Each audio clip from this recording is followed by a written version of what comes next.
Guys, I got a good cook for y'all today. We're gonna do a 2.5, 3 pound deer round steak. It's about 2.5, 3 inches thick. We're gonna grill it up. I'm doing just simple salt, pepper, garlic on it.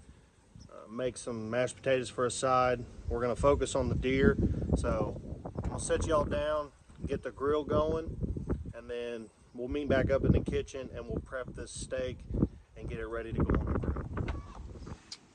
Alright guys, I got a Masterbuilt 1050 here. You can buy the fire starters, but this is the method I've always used. It works pretty well. I mean, fire starters will probably work a little better, but I'm a tightwad. I don't want to buy a fire starter when I can just use a piece of paper towel, soak it in a little bit of cooking oil, and stick it down in there. So I usually take two half sheets of paper towel, fold it up like this, and then I'll just soak it with some vegetable oil, cheap stuff, because I'm trying to use good expensive oil for this. Soak it up real good, and then I will just stuff it up in here in the little slot the Masterbuilt has for your fire starter. Light it and let that do its job. I may have to do it more than once with it being as windy as it is. It might blow it out before it can start. But pull your slides out. I'll catch up with you in here in a minute. Alright, we're going to season this thing up with salt, black pepper, and garlic powder. I'm going to go heavy because it is a 3-pound round steak off of a deer. Pretty well impossible to over season this thing, so we're going to go real heavy. And then get some there on the sides so you can roll it in it. Because if you forget the sides, that's a rookie move.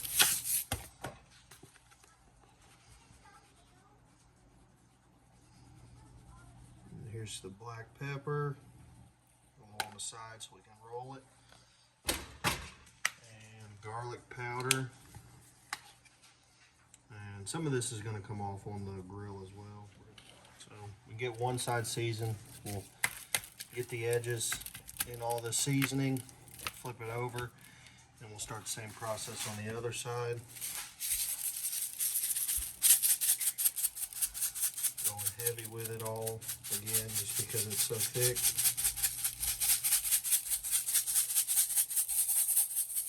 This is just coarse sea salt. I would prefer if I had some coarse black pepper, but this is all I got. It's really fine, but it'll do the job.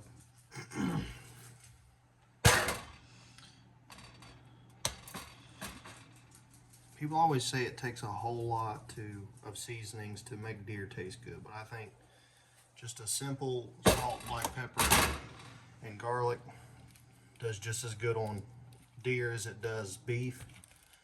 And pat that all in, and then I'm gonna let this sit and kind of dry brine with these seasonings for probably another 30 to 40 minutes before you get it. All right guys, well, we got a little bit of a situation. I was gonna use the Masterbuilt, but I can't get it to power on, so I'm gonna have to go through and check all the fuses and the safeties and all that stuff.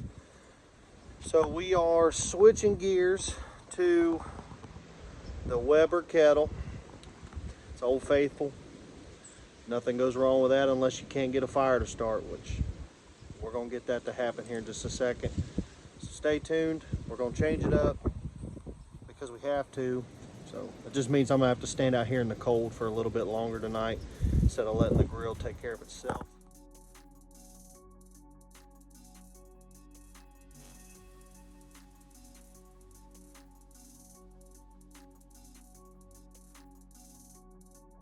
We're getting real close to being ready for the steak.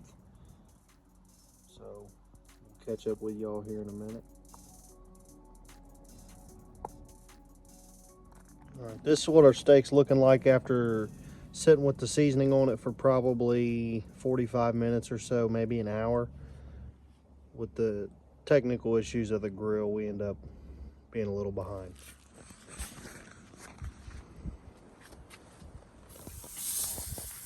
Oh, listen to that sound. Alright, so we're gonna let that go a couple minutes on each side, just flipping it as it needs it. Once we get a good crust developed, we're gonna push it over off the heat and just let it cook indirect until we get to a good internal temp.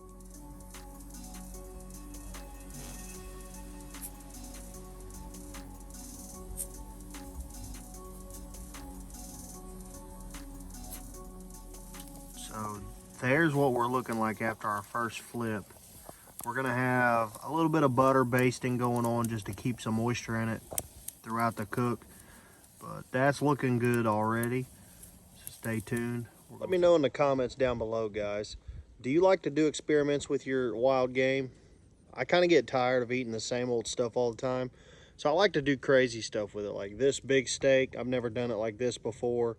I've cooked a piece of deer roast like a brisket and injected it with like beef tallow.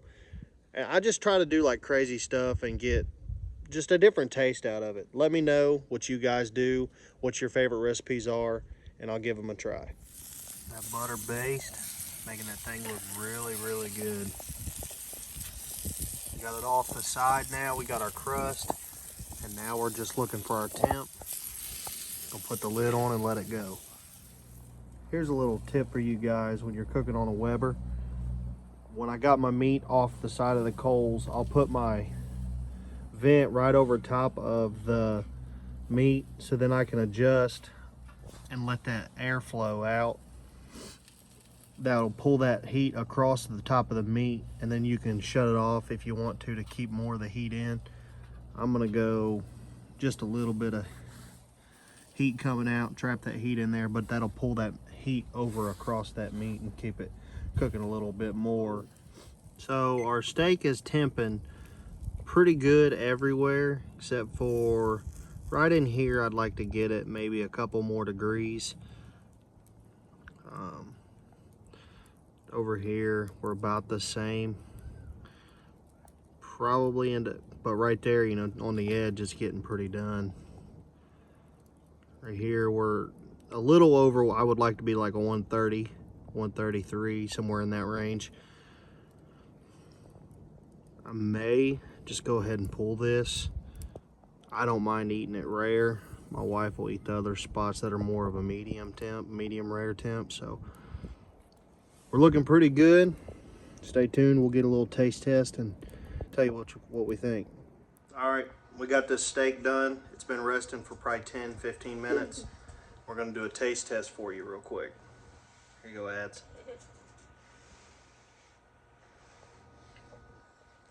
Yeah.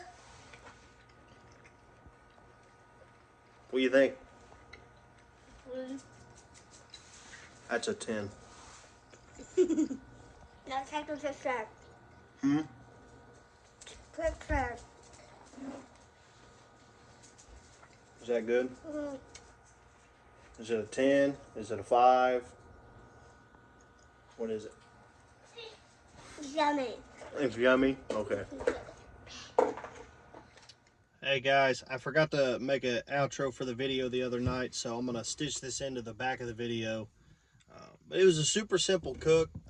Salt, pepper, garlic, throw it on the fire, baste it with butter, pull it off, let it rest, and slice it up and eat it. I mean, it's really, really easy. Anybody can do it. I would recommend you guys give it a try. Comment down below and let me know if you do give it a try. Don't forget to like and subscribe. And we got a lot of stuff planned for the summer. We're going to be practicing our, shooting our bows. We're going to be doing an archery tournament probably sometime in May. I'm going to try to get a video of that. And then before you know it, it's going to be turkey season. And I'm going to go after my first turkey. I've never turkey hunted before, but I have a cousin that's going to help me get into it, and he knows how to do it. So he's going to set me up, help me call him in and all that. So we're going to try to get a video of that, and then maybe even get a video of him killing a turkey. So stay tuned. We got a lot of stuff coming, and I'll catch you on the next one.